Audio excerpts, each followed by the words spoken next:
பறிமுதல் செய்யப்பட்டு நடவடிக்கை எடுக்கப்படுகிறது.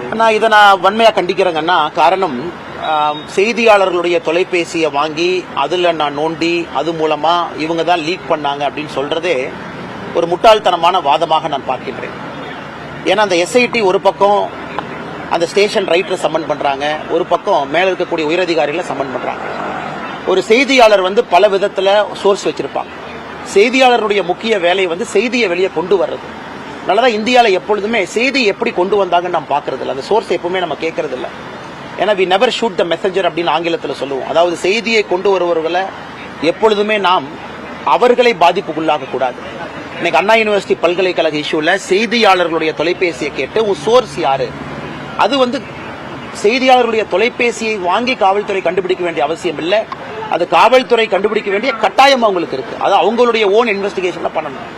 ஒரு செய்தியாளர் நீங்க கூப்பிட்டு இந்த மாதிரி அச்சுறுத்த ஆரம்பித்தீங்கன்னா, தமிழ்நாட்டில் நடக்கக்கூடிய எந்த விதமான விஷயங்களையும் செய்தியாளர்கள் வெளியே கொண்டு வருவதற்கு பயப்படுவார்கள்.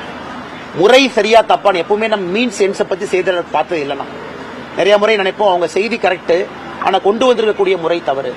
அதனால செய்தியாளர்களை பொறுத்தவரை சில இடத்துல means R more important then ends, சில இடத்துல ends R more important then means. போகின்ற பாதை சில இடத்துல முக்கியம், போகின்ற கடைசி டெஸ்டினேஷன் சில இடத்துல முக்கியம்.